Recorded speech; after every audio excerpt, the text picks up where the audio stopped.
y que sea Dios fluyendo en nuestro corazón y en nuestro espíritu, y que la palabra que vamos a escuchar sea de Dios y no palabra de hombre. Amén. Yo pongo en tu presencia, Señor, lo pongo en esta mañana, pongo tu palabra, Señor, porque es la inspiración tuya y la que envió y escribió a través de los profetas, Señor. Que lo que yo diga en esta mañana sea tu palabra, y no palabras según mis pensamientos, sino según los tuyos, que son altos, grandes y eternos, Señor. Que sea tu palabra sobre todas las cosas, Señor, y que lo que exprese en esta mañana sea una palabra, y que sea la misma espada que tú hablas en tu palabra, que llega a nuestro corazón y entre en nuestras vidas y se quede para siempre, porque tu palabra es una palabra viva y por los siglos de los siglos. Amén y amén. Amén. Ya que tienen sus Biblias ahí, les quiero que me acompañen en Lucas capítulo 7, versículo 1 al 10. La palabra de hoy se llama el amor de Cristo y las obras del hombre. El amor de Cristo y las obras del hombre. Lo que estoy hablando en esta mañana es simplemente lo que el Señor Jesús tenía previsto. No era tanto el hombre, sino era lo que el Señor Jesús tenía previsto durante el tiempo que Él caminó sobre la tierra. Y si miramos en esta palabra, miramos que hay cosas importantes en las cuales el Señor nos enseña. Y si vamos y miramos en el capítulo 7 de Lucas, versículo 1, nos enseña dos cosas, principalmente. Y dice así la palabra de Dios en el versículo 1, dice, después que hubo terminado todas sus palabras al pueblo que le oía, entró en Capernaum. Entonces, lo que me da a entender la palabra es que después de que hubo terminado todas las palabras al pueblo que le oía, entró en Capernaum. Entonces, lo que nos enseña aquí es que el Señor Jesús le estaba hablando a una multitud en la cual le estaba enseñando algo maravilloso que el pueblo no había entendido. Y cuando Él le habla de cosas que el pueblo no había entendido, si vamos al texto, para que no haya pretexto después, dice que el que lee el contexto, después no tiene pretexto para decir qué fue lo que el Señor nos enseñó. Entonces, vamos un poquito hacia atrás y miramos en el capítulo 6, versículo 48, que nos enseña el Señor. ¿De dónde venía el Señor? El Señor estaba en Capernaum. ¿Y el Capernaum dónde queda? Capernaum queda en el mar de Galilea, muy cerca a orillas del mar de Galilea. Entonces nos está hablando que Él estaba allí en este lugar, en el lugar de los gentiles, que fue donde Él empezó a predicar. Y nos enseña y nos habla de los dos cimientos. Él estaba en una reunión en la cual Él estaba enseñando sobre los dos cimientos. Y en los dos cimientos voy a leer solamente dos versículos para mirar el contexto de esta palabra, la cual Él llega a enseñar otra parte y a sanar a un centurión. Entonces dice el Señor, dice los dos cimientos, dice en el 40 y 46, dice, ¿por qué me llamas Señor? Señor, y no hacéis lo que yo digo. Entonces lo que nos enseña en esta palabra es, dice, ¿por qué ustedes aquí en este lugar de Capernaum, en Galilea, siempre cada vez que yo llego a este lugar me dicen Señor, Señor? ¿Por qué ustedes me dicen Señor, Señor, si no hacen lo que yo les digo? Entonces, ¿será que ese Señor, como ustedes lo ven, es el Señor que soy verdaderamente? ¿El Hijo del Padre, el Hijo y el Espíritu Santo? ¿O soy solamente ese Señor al cual ustedes por respeto me dicen Señor? Porque cada vez que yo vengo aquí a Capernaum, al mar de Galilea, a predicar el Evangelio, no aprenden lo que yo les digo. Y mis enseñanzas se han quedado ahí quietas y no han caminado más allá de lo que yo he querido enseñarles. Y entonces allí le dicen, ¿por qué me dicen Señor, Señor, si no hacen lo que yo les digo? hacen lo que a ustedes les parece según sus pensamientos y según su religiosidad, hacen lo que ustedes aprendieron antiguamente y siguen ejerciendo dentro de sus corazones lo mismo y siguen discerniendo dentro de sus corazones lo mismo y siguen enseñando lo mismo. Entonces se queda esa palabra para siempre. Dice, ¿por qué me dicen Señor, Señor, si no hacen lo que yo les digo? Entonces empieza ahí y empieza con los 2 cimientos. Ahí empieza con los 2 cimientos. A enseñar 2 cimientos, que está enseñando 2 formas de hacer la obra. La obra la hace de una manera fuerte y resistente con la fortaleza del Espíritu de Dios, de ese Dios que es el Padre del Señor Jesucristo, y con las enseñanzas de Él, a cuales lo envió a enseñar al pueblo, o la hace según los pensamientos del hombre.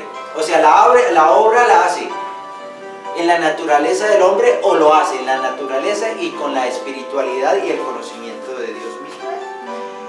Entonces enseña 2 cosas distintas. Pero cuando Él hace toda esta obra, entonces nos lleva de dónde venía el Señor y a quién le estaba hablando. A una multitud que estaba en Capernaum. Y nuevamente regresa entonces ahorita al capítulo 7, donde empezamos lo de hoy. Y entonces por eso Él dice, después que hubo terminado todas las palabras al pueblo que le oía, entró en Capernaum. O sea que estaba a la orilla del mar, pero caminaba hacia Capernaum. Y aquí llega a Capernaum y es cuando empieza a hablarles sobre el tema del centurión que es el que vamos a empezar ahora en este momento. Cuando llega a Capernaum, dice el versículo 2 del capítulo 7 de Lucas, dice, y el siervo de un centurión, a quien éste quería mucho, estaba enfermo y a punto de morir. 3. Dice, cuando el centurión oyó hablar de Jesús, le envió unos ancianos de los judíos, rogándole que viniese y sanase, ¿a quién? A su siervo, le sanase a su siervo. O sea que allí había un problema de salud. Y ellos vinieron a Jesús y le rogaron con solicitud, diciéndole, ¿es digno que le concedas esto? Dice, porque ama a nuestra nación y los edificó una sinagoga, y Jesús fue con ellos. Pero cuando ya estaban lejos, de la casa, el centurión envió a él unos amigos, diciendo, Señor, no le molestes, pues no soy digno de que entres bajo mi techo. 7. Por lo que ni aún me tuve por digno de venir a ti, le dice el Señor. Pero di la palabra y mi siervo será sano. 8. Porque también yo soy hombre puesto bajo autoridad y tengo soldados bajo mis órdenes. Y digo a este, ve y va. Y el otro, ven y viene. Y a mi siervo, haz esto, y lo hace. Y al oír esto, Jesús se maravilló de él, y volviéndose dijo a la gente que le seguía, os digo que ni aún en Israel he hallado tanta fe. 10. Y al regresar a casa, los que habían sido enviados hallaron sano al siervo que había estado enfermo.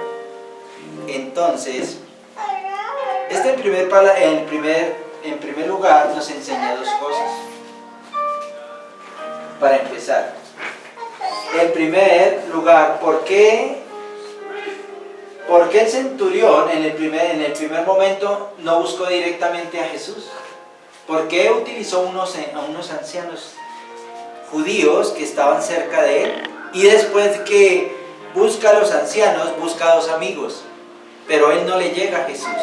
No llega a Jesús directamente, sino primero va donde los ancianos y habla con los ancianos. Porque la costumbre antigua del siglo I se manejaban protocolos de autoridad. Y los protocolos de autoridad que había era siempre buscar por referencia a alguien conocido, alguien que era más cercano de Cristo. ¿Quién era más cercano de Cristo? ¿El centurión o eran más cercanos los ancianos? En este tiempo algunos le llaman ancianos al que ya es viejito como yo. Y resulta que los ancianos no son viejitos. Aunque yo no me siento viejo, soy un hombre joven de mucha salud, ¿no? Pero según me dicen, ya los que tienen pelo canoso ya están un poquito como ya muy maduritos, ¿no? Pero en este caso no, porque yo me siento muy sano, muy libre de toda enfermedad y me siento una persona con mucha salud para servirle al Señor. Y en este mundo me tiene y no sé cuánto tiempo me vaya a regalar de aquí en adelante para seguirle sirviendo a Él. Entonces yo lo que pienso es que los que se habla de ancianos eran unos grupos de jóvenes que se iban intercalando y el pueblo de Dios los iba llamando de acuerdo a lo que ellos habían aprendido, porque los niños en el tiempo del pueblo de Israel, y aún cuando caminaba Cristo y que caminó con ellos, en medio de los fariseos y los que fueron escogidos, los 12 discípulos, caminaron con Cristo. Y en ese tiempo los niños aprendían desde muy jóvenes. Dice que los niños a la edad de 10 años ya sabían bien de la palabra de la Torá, que era la palabra de ese tiempo. Y sabían y conocían perfectamente la Biblia y ellos le iban enseñando cada día. Y ellos cuando llegaban a ser un joven adulto, que mayor de 20 años, ellos conocían de la palabra y ese conocimiento que lo llevaba era a entrar en un proceso de servir al templo y servir en todo lo que el pueblo de Dios y la iglesia la hermosa necesitaba en ese tiempo, que era lo que estaban preparando los judíos para servirle al templo del Señor. Entonces esos jóvenes se preparaban en el siglo I para servirle al Señor. Entonces le estaba hablando que los ancianos eran gente de todo tipo, gente jóvenes, gente de una edad media y una edad ya muy adulta. Entonces él busca el centurión. En primer lugar, busca de esos ancianos para que lo apoyen. ¿Por qué él no se acercaba a Cristo? Porque había dos tipos de autoridad. Estaba la autoridad natural, que era él representaba al ejército romano. ¿Y qué es un centurión? La palabra centurión habla de century o centurios, habla de 100. Cuando habla de 100, entonces ¿cuánto manejaba un centurión? Manejaba 100 soldados de la guardia o del ejército romano. Y dicen según la palabra y según la historia de los centuriones, por eso se llamaba centurión, porque manejaba 100. Y era una autoridad y lo manejaban por ciertas regiones y lugares de la ciudad, controlando los tributos y los impuestos del pueblo judío. Entonces, bajo la autoridad del gobernador, que en ese tiempo era Poncio Pilato. Y el centurión manejaba ese grupo de ejército, pero él representaba a los gentiles. El centurión no era judío creyente, sino era propiamente traído de los romanos a trabajar dentro del pueblo de Israel, lo que hoy es la nación de Israel. Y ese centurión, desde que comenzó a conocer de Cristo, comenzó a mirar la grandeza por los milagros que él hacía en diferentes lugares. Él hacía muchos milagros. Esos milagros que hizo él, el centurión siempre escuchaba en su caminar como guardia y como jefe de los soldados. Él aprendió allí de todo lo que hacía Jesús. Entonces había dos tipos de autoridad. La autoridad que ellos ejercían en el siglo I, que ellos ejercían como jefes y representantes de la autoridad romana. Y estaba la autoridad de Cristo. Entonces nos muestra que la autoridad de Cristo desde ese momento estaba representando que Él era superior a todas las autoridades que habían en Israel. Sin embargo, Jesús se sometió a la autoridad del hombre, que era la autoridad romana. Entonces el centurión, por respeto a la divinidad y a la dignidad de Cristo, dice: no, yo busco mejor a los ancianos para que los ancianos intercedan por mí. Ahí empieza un proceso de intercesión. Empieza un proceso de buscar a ese grande y poderoso que era Cristo en ese tiempo, en la carne, hecho hombre, allí, sanando a las personas, hablándoles de ese Dios vivo, que le conocieran, porque Él vino a darse a que conocieran a su Padre y lo conocieran a Él y al Espíritu de Dios. Entonces, con ese conocimiento que le estaba transmitiendo al pueblo de Dios y las sanidades, entonces el centurión se detuvo y dijo: no, yo no me le acerco porque Él sabe quién soy yo. Yo voy y le digo a los ancianos que le busquen a Él y le digan. Entonces, cuando los ancianos se acercan a Él e interceden por Él. ¿Y por qué interceden los ancianos por el centurión? Por las obras. Por la sinagoga. Por las obras. Porque le dicen al Señor, dice: Señor, ¿será que usted le puede sanar? ¿Será que usted le puede sanar, Señor? Si es que Él nos construyó una sinagoga. Entonces viene la parte natural y la parte terrenal. Dice: yo intercedo por el centurión porque Él ha hecho muchas cosas en nuestro pueblo. Ha hecho una sinagoga para que la palabra y los maestros sigan ejerciendo y sigan enseñando a pesar de las circunstancias que estamos ahorita. Entonces el Señor escucha, pero el Señor, ¿cómo ve al centurión? Es lo primero. ¿Cómo lo ve el centurión? Lo ve siendo un hombre de fe, porque dice que el centurión quería mucho al pueblo de Israel. Dice que el centurión había luchado mucho por el pueblo de Israel, o sea, él no quería hacerle daño. O sea, que había un soldado de grado de oficial luchando también por el pueblo de Dios. Luchando por esos momentos difíciles que estaba viviendo el pueblo, porque el pueblo estaba dominado por el ejército romano y estaba bajo el gobierno romano. Ellos ya no podían ejercer como pueblo de Israel, sino ejercían bajo las leyes romanas. Entonces, eso es lo primero. Lo primero es que Él, como autoridad, no ejerce autoridad hacia Cristo, sino espera que el Rey de Reyes y Señor de Señores, que estaba en ese momento en la carne, actuara en favor de Él y en favor de su siervo. Entonces, lo que demuestra en primer lugar, que la autoridad que muestra Cristo está por encima de todas las cosas en el mundo. Así haya el gobierno más poderoso del mundo, así haya el ejército más poderoso y más valiente de la tierra, pero Dios está por encima de todas las cosas. Amén. Lo que piensa el hombre hoy y lo que trasciende en la historia del hombre hoy, en cuanto a las autoridades del mundo, no somos nada ante eso. Demuestra que la autoridad ante todas las cosas está Dios primero. Y que la autoridad que ejercía Cristo era la misma autoridad que estaba ejerciendo el Padre, porque dice que Él hizo lo que el Padre le dijo que hiciera. Amén. Y Él vino a cumplir un propósito en la tierra, y ese propósito lo estaba cumpliendo en ese momento y lo estaba presentando al mundo desde ahí mismo, desde la sanidad de este centurión. Entonces, ahí nos está mostrando la grandeza de Dios y la grandeza que la gente lo seguía por las obras a Cristo. A Cristo lo seguía por las obras de sanidad, las obras de llevarlo a un gran banquete, como le fue el gran banquete de los 5,000, y así sucesivamente. Donde Él iba, había sanidad, había prosperidad, había vida, había esperanza, porque aquellos que estaban en oscuridad y estaban en manos del demonio, y fueron sacados y fueron libres.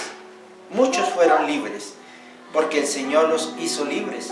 Entonces nos lleva en esta parte, nos lleva a esa parte maravillosa, dice. Y entonces dice aquí en el 3, capítulo 7, versículo 3, dice: cuando el centurión oyó hablar de Jesús, dice, le envió unos ancianos de los judíos.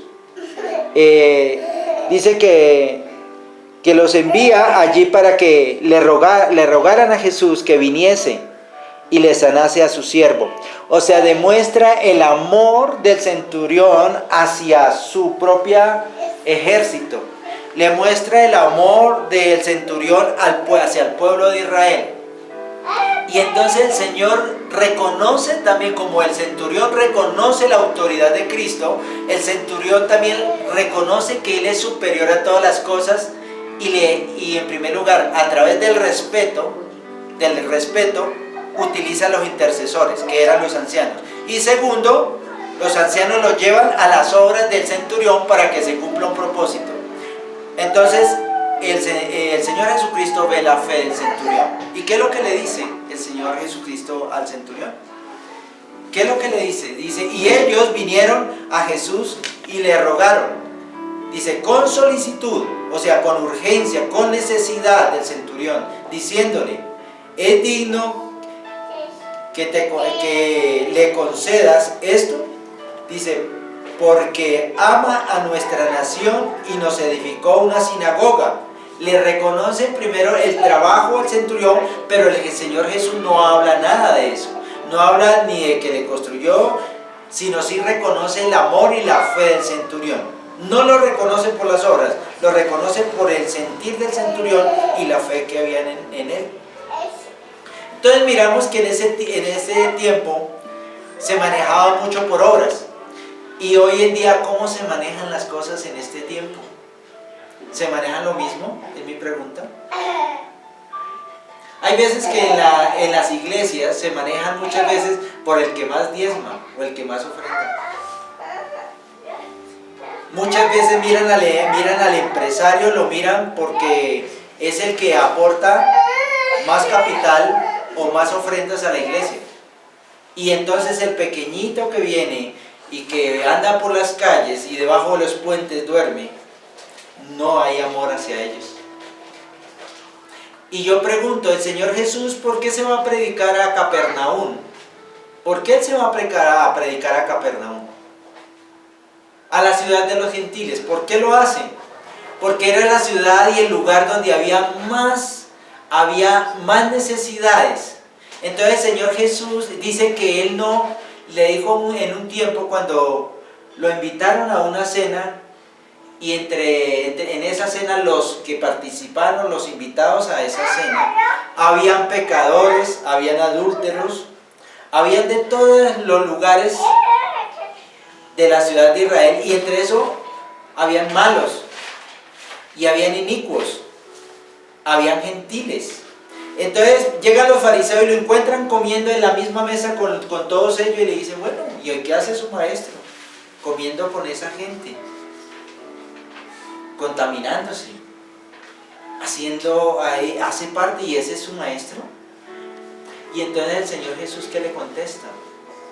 ¿Qué le contesta? ¿Usted qué creen que le contesta el Señor Jesús? Dijo, yo no vine a buscar a los alentados, a los que tienen vida. Yo vine a buscar a los que no tienen vida, a los enfermos. Porque a los sanos nadie los busca porque están sanos, pero yo vengo a buscar a los que están enfermos. O sea, ¿qué le quiso decir? Pues realmente Él iba en busca de aquellos que no le conocían y de aquellos que estaban en tinieblas. Y eso era lo que era la región de Galilea y aquellas poblaciones que estaban cerca de Israel. Entonces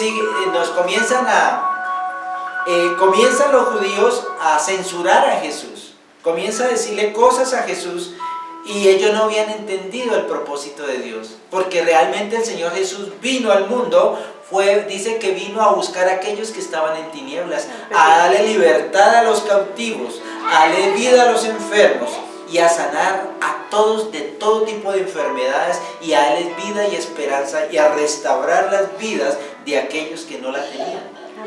Entonces, por eso yo hoy en día me atrevo a decir que las verdaderas iglesias de Cristo son hospitales o clínicas en la cual hay muchos enfermos que sanar, y todo aquel que llega a la iglesia necesita sanidad. Nadie viene así por así a una iglesia, nadie viene a un templo, es porque hay una gran necesidad en su corazón. Amén.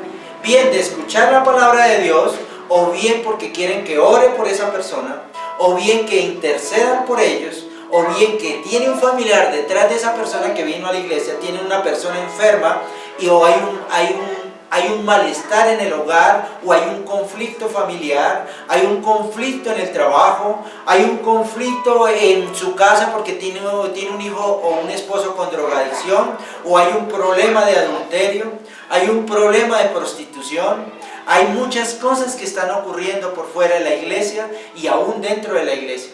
Entonces, la mayor problema está ocurriendo afuera. Entonces, esa persona que viene es porque Dios la ha llamado y le ha puesto en su corazón que empiece esa persona a conocerle para que puedan ir a evangelizar ese hogar como Cristo envió de 2 en 2 a cada hogar.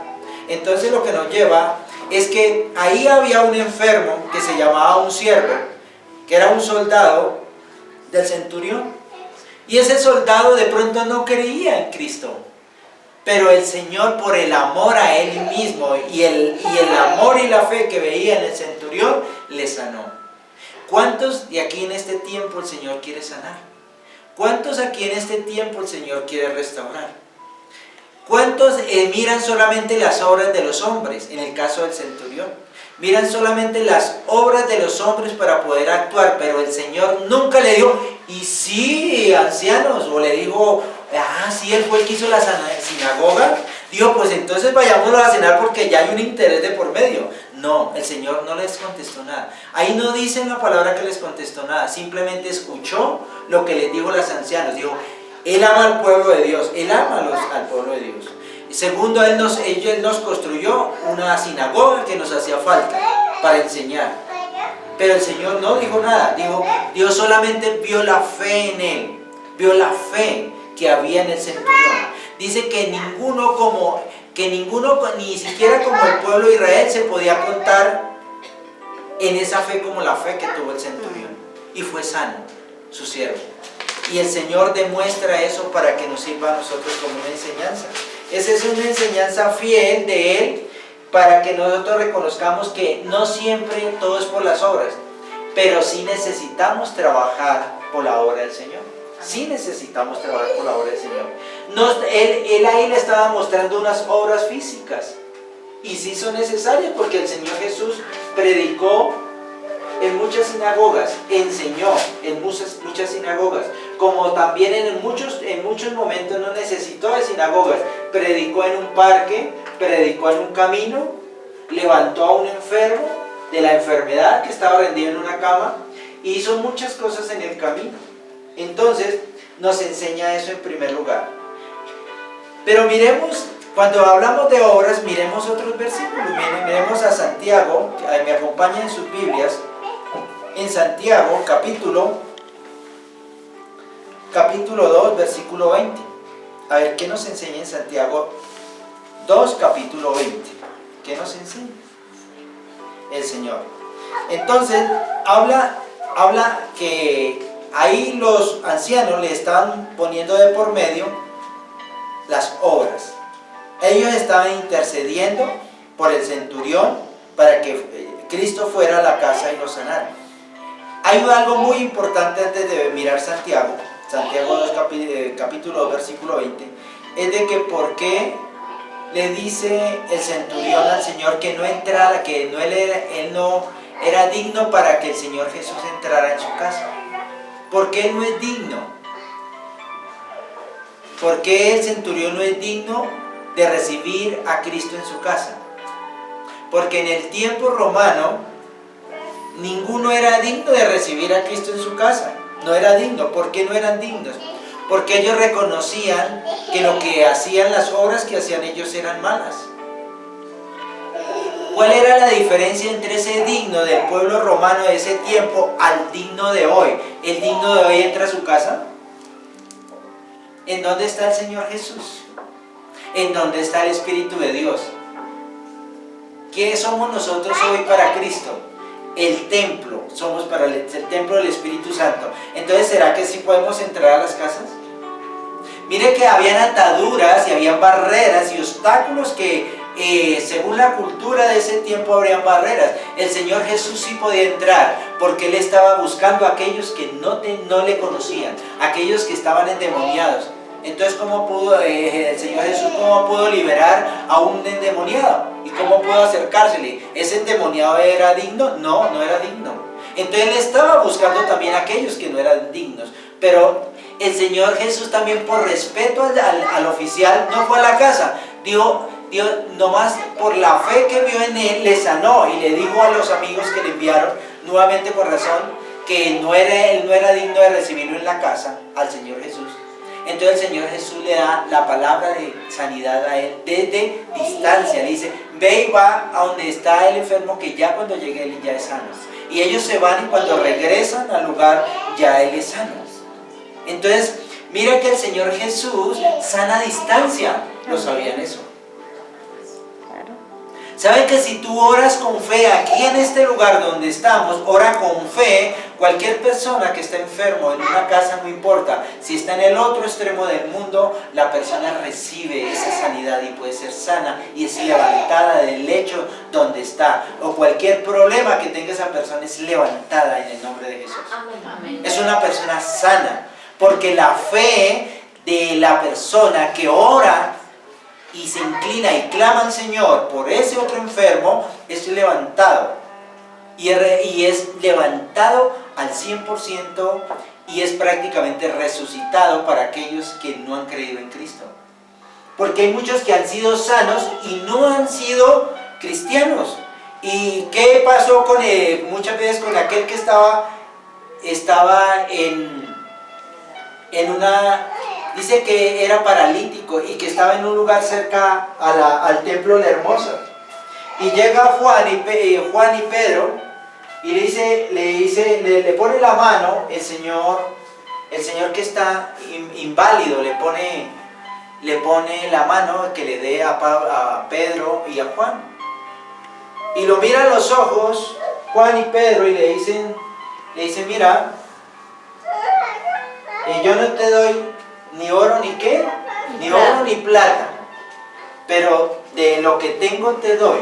Le estira la mano y dice, levántate y anda. Mira la fe de esos hombres que habían recibido de Cristo, de las enseñanzas que Cristo le había dado. Dice, levántate y anda. Y dice que se le afirmaron los pies y se puso de pie. Y dice que al momento de que se le afirman los pies, él camina y comienza a saltar alegre. Gracias, Señor, a darle gracias y a darle las gracias, y felices y encantados. No había mayor felicidad que el sentirse sano. Y corre al templo a glorificar al Señor y a darle gracias. Entonces, ¿qué era lo que necesitaba ese hombre? ¿Qué es lo que necesitaba ese hombre para ser sano? ¿Quién es el que le transmite esa fe que necesitaba él para ser sano? Los que habían recibido del Señor.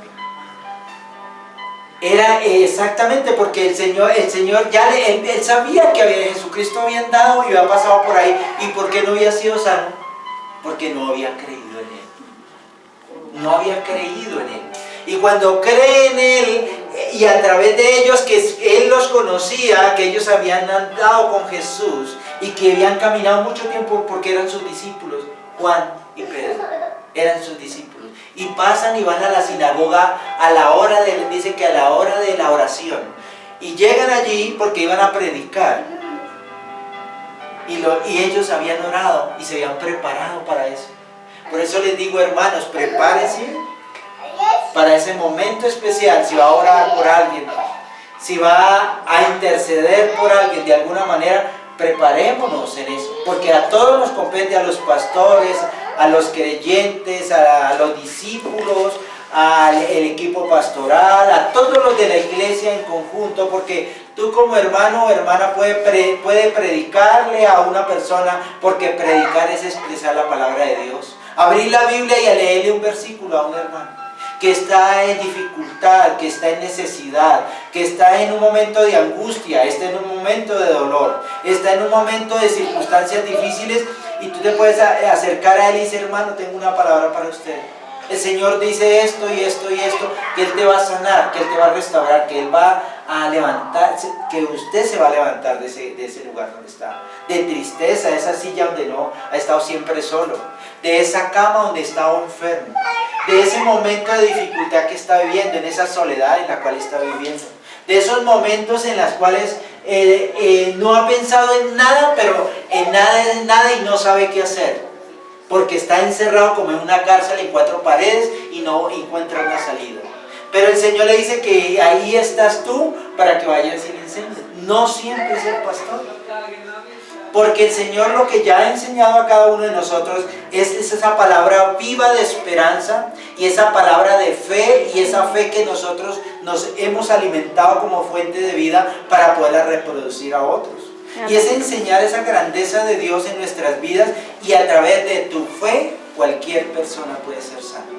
Por eso muchas iglesias, pequeñas o grandes, utilizan muchos hermanos en Cristo y se preparan para ser siervos de gran manera, o sea, ser discípulos de Cristo y después pasan al proceso de ser líderes y de líderes pasan a ser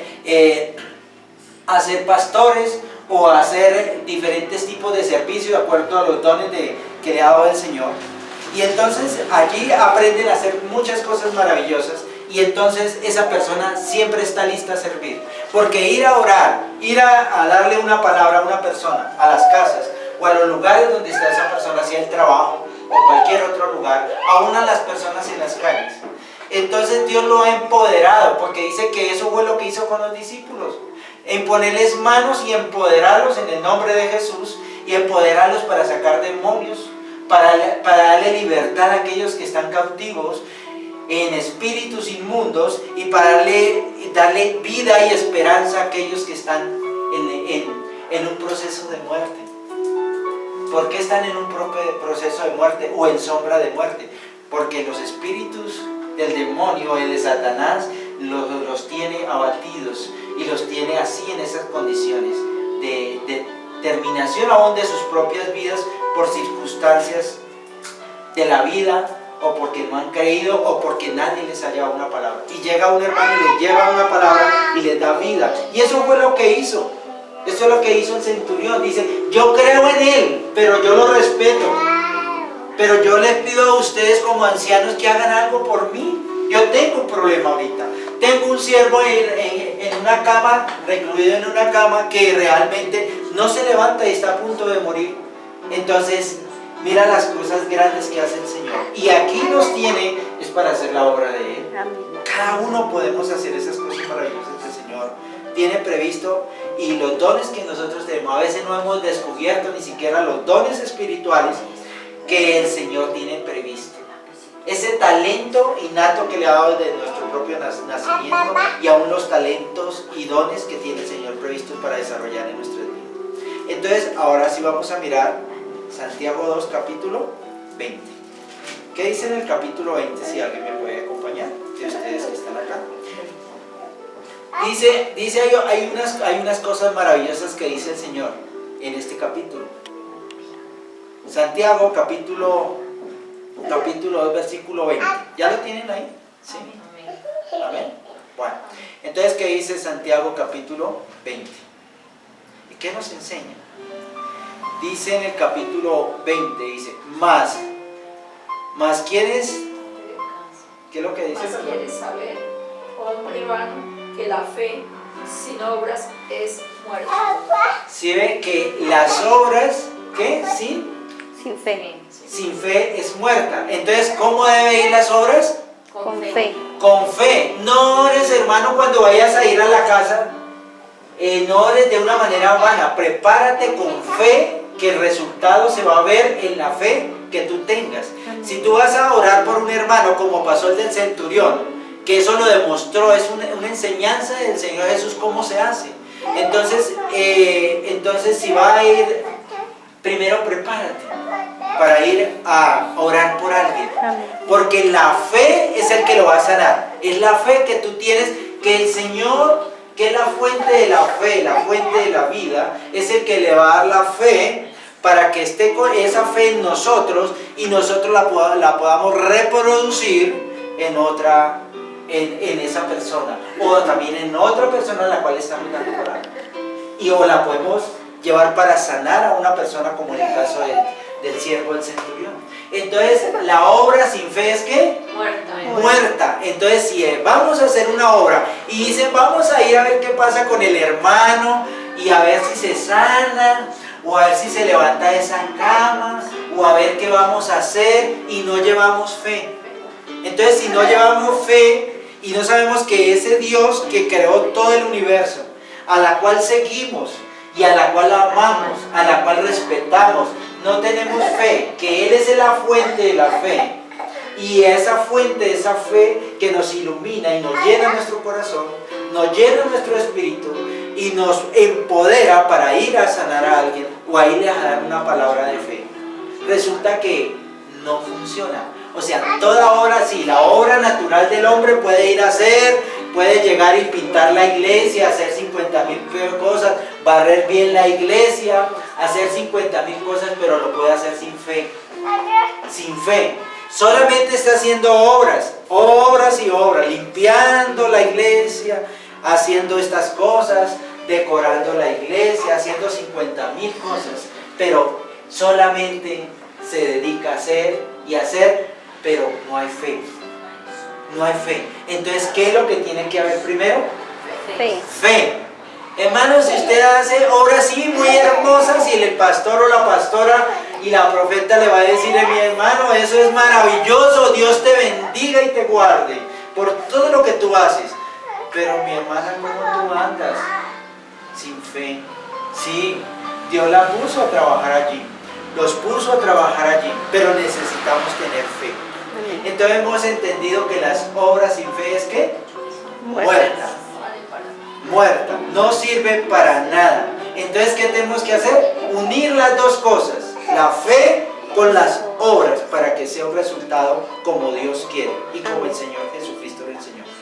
Ahora vamos a Gálatas capítulo 6, versículo 9, para que me acompañen, por favor. Gálatas capítulo 6, versículo 9. Del 9 al 11. Entonces, ¿qué dicen Gálatas? ¿Sí lo tienen por ahí?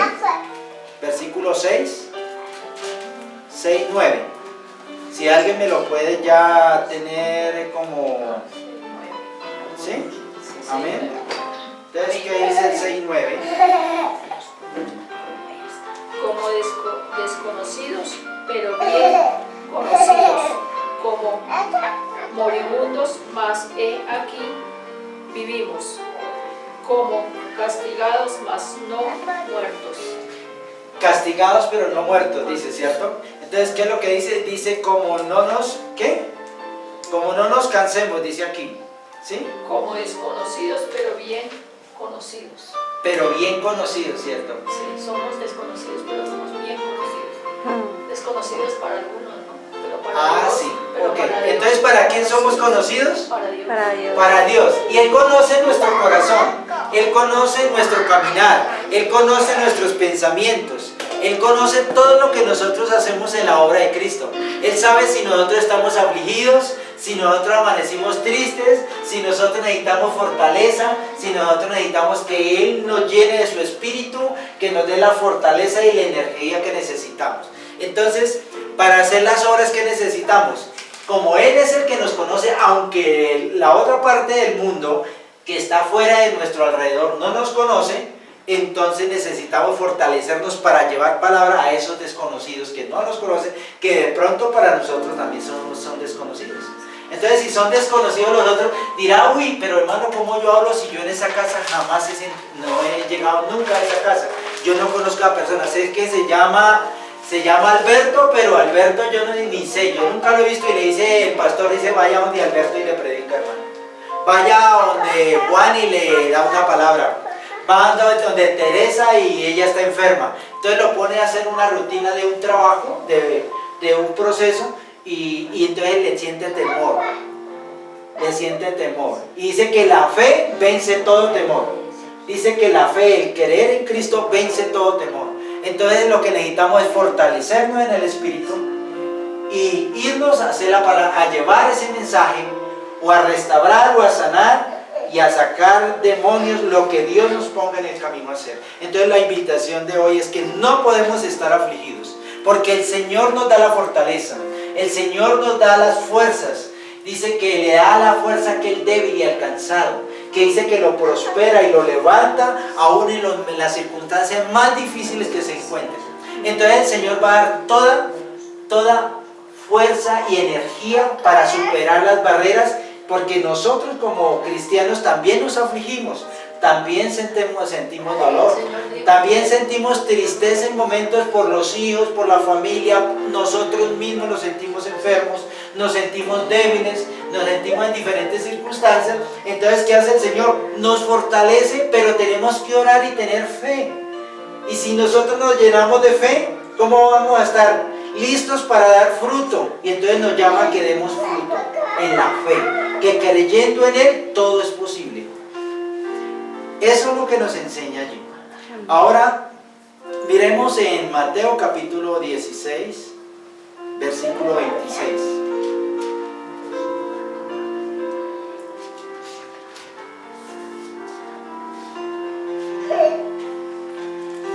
¿Sí lo tienen aquí? Mateo capítulo 16, versículo 26. Si están ahí, me acompañan por favor. Mateo 16, 26. 16, 26. ¿Qué nos enseña Mateo 16, 26? Yo a veces tengo listo acá la palabra, pero hoy sí no la marqué. ¿Qué dice 16, 26? ¿Por qué? ¿Qué aprovechará al hombre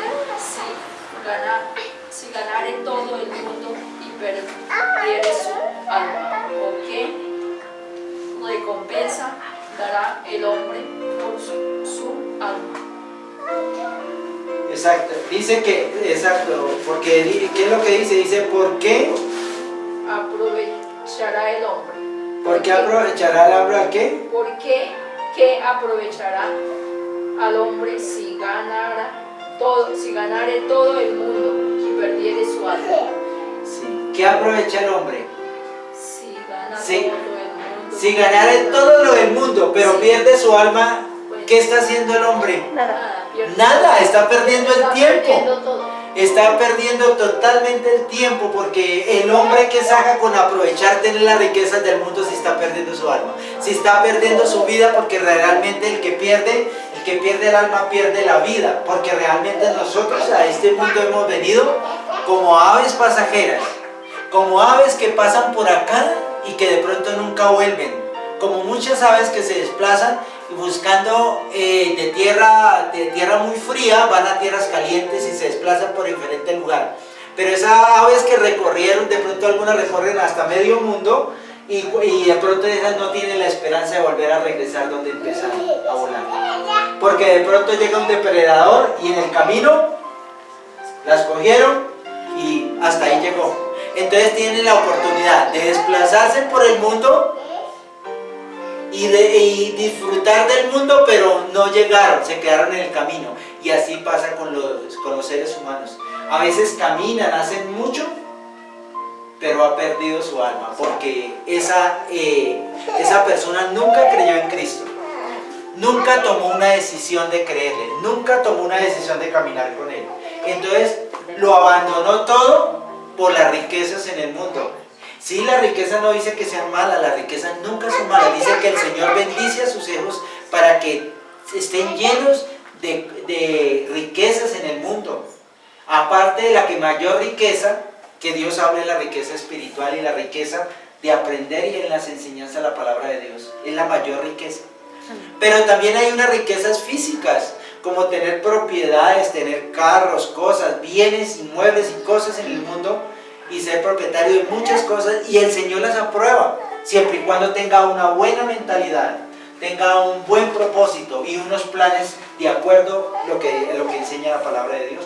Dios no quiere a hijos pobres, Dios quiere a hijos ricos, a hijos que estén llenos del Espíritu de Dios y a hijos que estén bendecidos todo el tiempo. Amén. Entonces lo que enseña es que a pesar de que tenga riqueza y que esas riquezas no sean el tropiezo para caminar con Cristo, que todo lo que tenga de riquezas, a la par esté el Señor Jesús y sea el primero en nuestras vidas cada mañana. Y en las 24 horas del día Él sea el primero.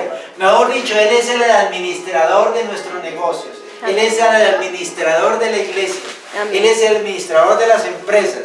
Si montó el negocio más pequeño, así sea una venta de tinto, el Señor es el verdadero administrador de esos termos del tinto, en la cual el Señor le va a proveer sus clientes para que esos termos se vendan hasta la última gota de los tintos y usted tenga la provisión cada día. Amén. Esa es la bendición del Señor. Y si usted tiene una finca o si tiene trabajadores y si tiene una casa en arriendo, pues que el Señor le va a proveer buena gente para que arriende su casa. Buenos clientes para que vaya y le compren en su tienda. Buena gente para que tenga buenos vendedores en su empresa, si la empresa es de producción o de servicio. Todo eso el Señor actúa. Entonces quieres que nosotros vayamos encaminados todos con el Señor, aferrado al Señor, para que el Señor nos prospere y el Señor nos dé sabiduría como la que pidió Salomón, que pidió fue sabiduría para poder gobernar el pueblo de Dios. Así nosotros nos da su sabiduría para gobernar la iglesia y gobernar las empresas, gobernar los negocios hasta el termo del tinto. Y eso es lo que el Señor nos enseña. Es una palabra que nos enseña a saber gobernar lo que tenemos, pero sin desprendernos del Señor Jesús. Amén. Vamos a cerrar con Corintios capítulo 3, versículo 8, para que me acompañen. Esta mañana he estado vengo con una pequeña gripa. Desde la semana pasada que estuve un poco congestionado.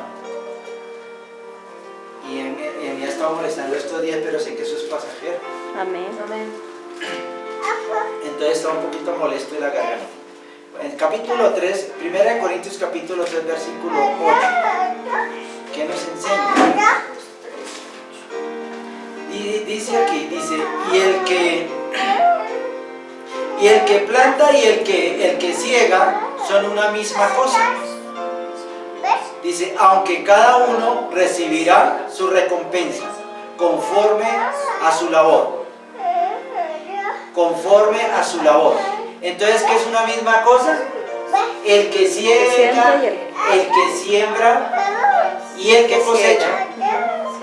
O la ciega, el que cosecha. Es la misma cosa. ¿Por qué dice que es la misma cosa? Porque el Señor dice que es la misma cosa, aunque para el mundo es diferente. Uno es el que prepara el terreno, otro es el que prepara la semilla y otro es el que recoge. Pero ¿por qué el Señor las ve por igual? Porque Él no hace excepción de personas. Porque en primer lugar no hace excepción de personas. Él lo que está haciendo es que todos somos iguales ante los ojos de Dios. Entonces, en primer lugar, si el Señor nos enseña que el que planta y el que riega son la misma cosa, entonces, ¿por qué a veces discutimos por cosas en este mundo? Cuando caminamos en Cristo. ¿Por qué discutimos si a mí no me permiten que yo corra una silla?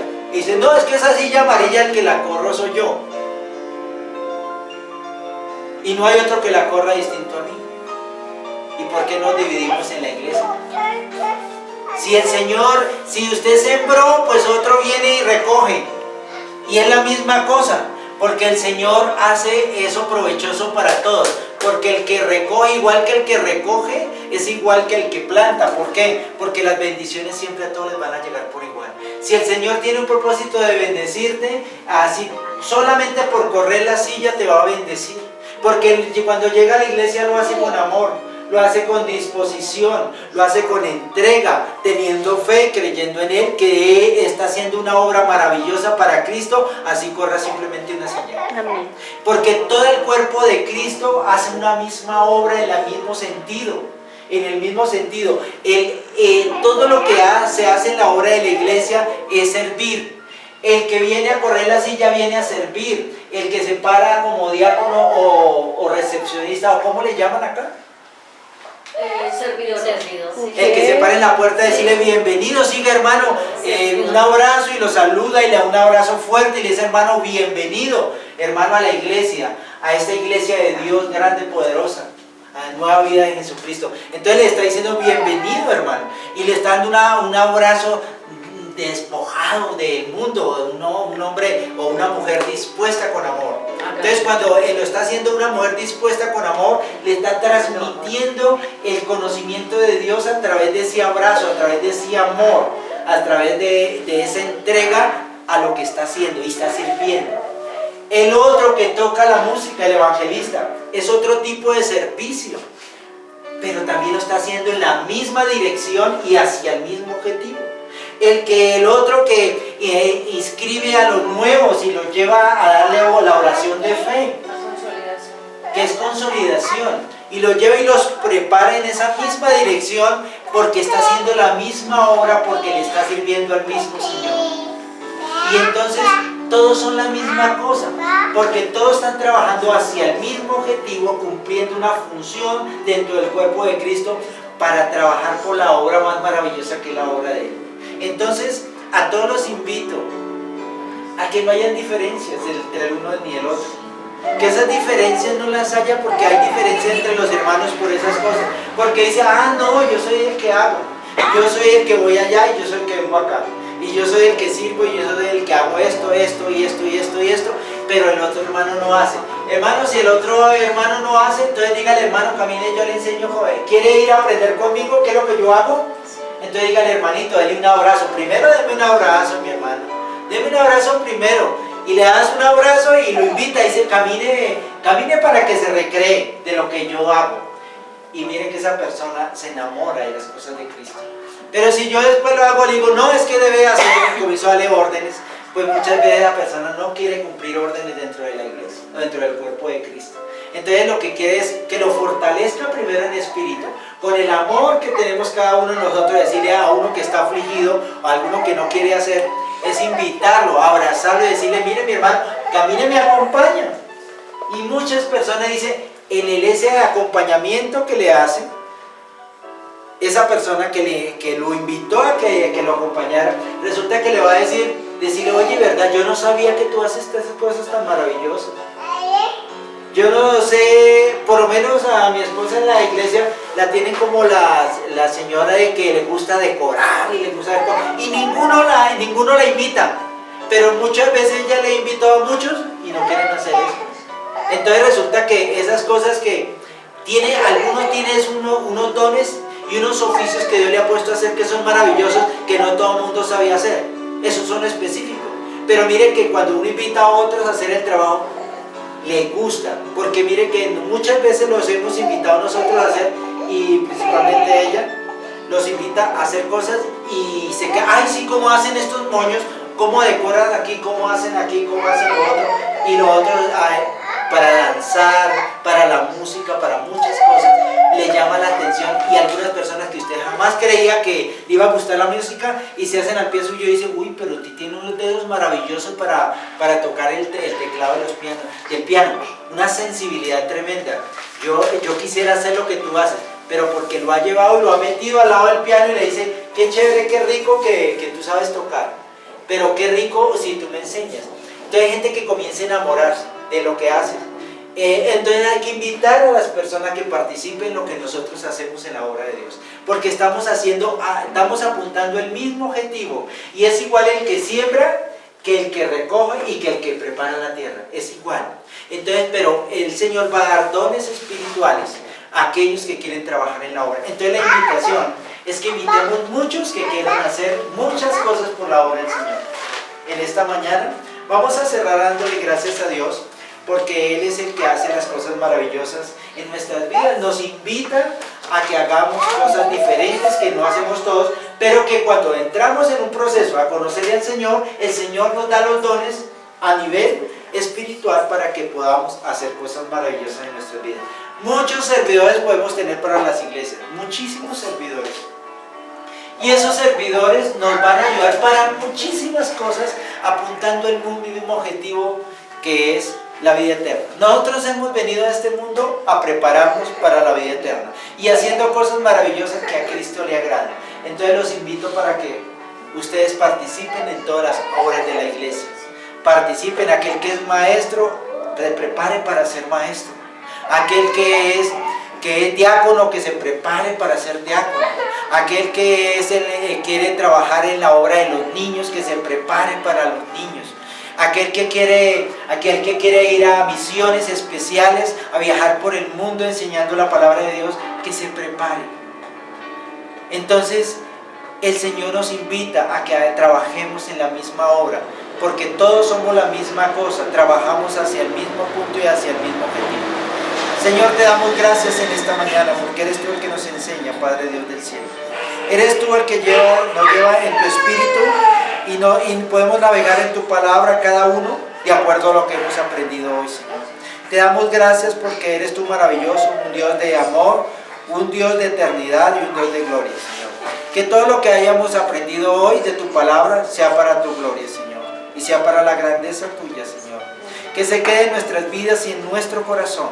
Que tu Espíritu sea el que navegue con nosotros caminando cada día, para que podamos cada día aprender más y más, para que podamos hacer tu obra, Señor.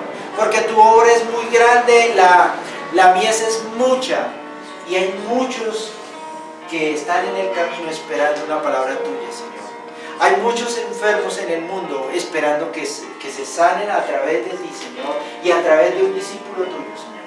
Hay muchos que están en las camas recluidos con diferentes tipos de enfermedades, y hay muchos que están llenos de demonios. Hay muchos que están en crisis, en muchas crisis, Señor.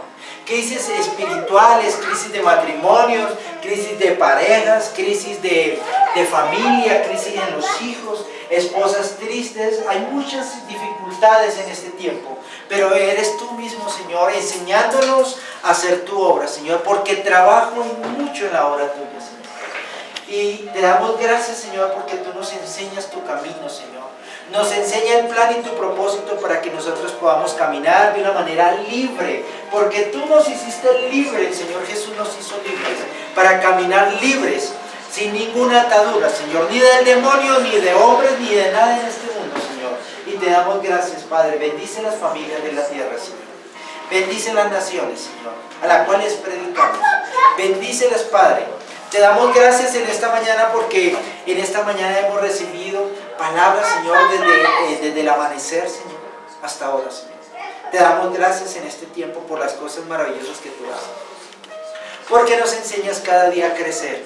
Nos enseña a poner un evangelio y una palabra liviana, una palabra en la cual ninguno puede hacer tropiezo, sino es para crecimiento y para llevarla al reino de Dios, Señor. A través de tu palabra, cómo enseñar a otros, cómo orar por otros, cómo sembrar en la iglesia, cómo bendecir a otros, a través de palabras, a través de obras, a través de cosas maravillosas que tú nos has dado, Señor. Te damos gracias, Padre eterno, en esta mañana. Bendecimos a tu pueblo, bendecimos a los pastores que están aquí, a las pastoras, bendecimos a los creyentes, bendecimos a los diáconos, bendecimos al equipo servidor y al equipo pastoral, Señor.